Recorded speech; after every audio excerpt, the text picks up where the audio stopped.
پچھلی دو اقساط میں عربوں میں بت پرستی کی تاریخ اور ولادت النبی پاک صلی اللہ علیہ وآلہ وصحبہ وسلم کے وقت سرزمین عرب اور خصوصاً مکہ و مدینہ میں رائج مختلف ادیان اور عقائد کا جائزہ لیا گیا۔ اس قسط میں ظہور اسلام کے وقت عربوں اور خصوصاً قریش مکہ کے معاشی اور معاشرتی حالات بیان کیے جائیں گے۔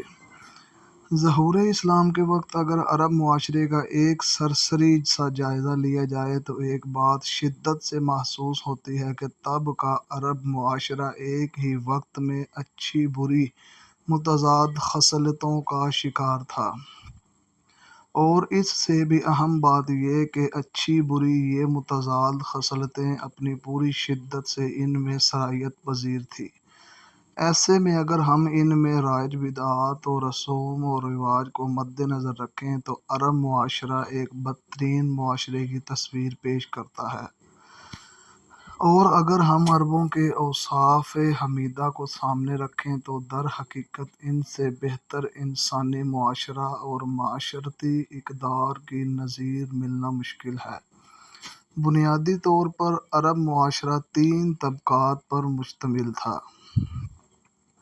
نمبر 1، حضری، وہ لوگ جو شہروں میں آباد تھے اور مستقل طور پر شہروں میں ہی سکونت پذیر تھے۔ ان کی تعداد بہت تھوڑی تھی۔ حضری عربوں کا ذریعہ آمدنی نخلستانوں کی آمدن اور تجارت تھا۔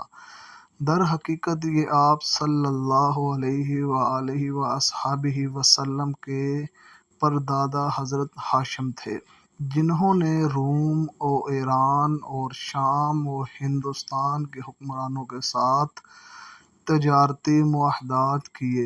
اس طرح عرب لوگ بڑے بڑے قافلوں کی صورت میں ان کے ممالک جاتے اور وہاں سے قافلے عرب آتے۔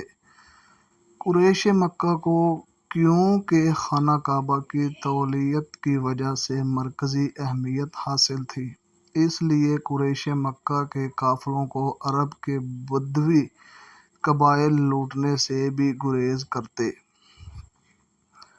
بدوی عرب کی اکثر آبادی بدوی قبائل پر مشتمل تھی، جو خانہ بدوشی کی زندگی بسر کرتی تھی۔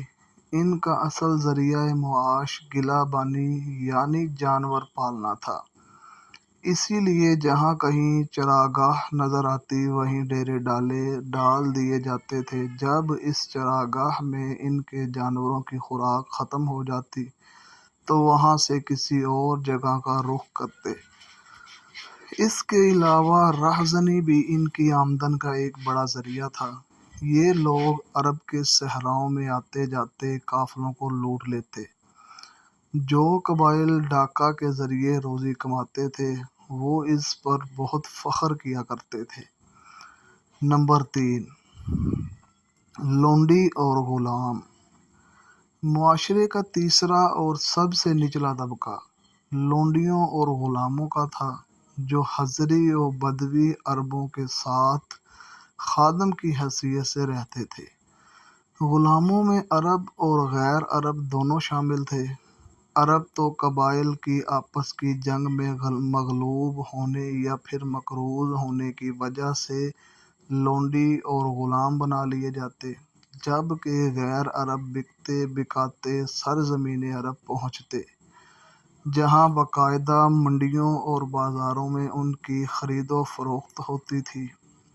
مالک کو یہ حق حاصل تھا کہ وہ اپنے غلام پر جس طرح چاہے ظلم ڈھائے اور چاہے تو اسے جان سے ہی مار ڈالے۔ معمولی باتوں پر غلاموں کو اتنی سخت سزائیں دی جاتی کہ انسانیت کی روح بھی کانپ اٹھتی۔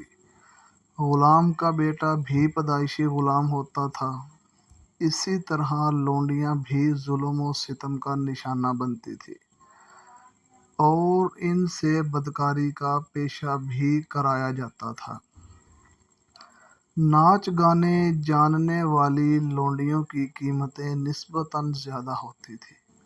غرض یہ کہ غلاموں اور لونڈیوں کی جان و مال، عزت و آبرو اور اولاد سب کی سب ان کے آقا کی ہی ملکیت ہوتی تھی۔ عرب معاشرے میں جنگ و جدال کا سلسلہ مسلسل جاری رہتا، مگر اس جنگ و جدال، مسلسل خانہ جنگی اور صدیوں تک جاری رہنے والے باہمی بغض و عناد اور تعصب و عداوت کے باوجود عرب ایک مشترکہ ثقافت رکھتے تھے، جس کے بنیادی عناصر میں اپنے آباء و اجداد پر فخر کرنا، ان کی روایات کو برقرار رکھنا اور مشترکہ زبان عربی کو گنوایا جا سکتا ہے۔ عرب نسلی طور پر قحطانی اور عدنانی بنو اسماعیل دو گروہوں میں بٹے ہوتے تھے، لیکن دونوں کو عربی زبان پر فخر تھا۔ شعر و شاعری بچے بچے کی زبان پر تھی اور شاعری ذوق اور عرب ثقافت کا بھرپور اظہار تحائف کے قریب عکاظ کے مقام پر ہر سال لگنے والے میلہ میں کیا جاتا۔ عام حالات میں ایک عرب جنگجو سپاہی تھا، مگر اس میلے میں وہ بھی ایک شاعر کا روپ دھار لیتا۔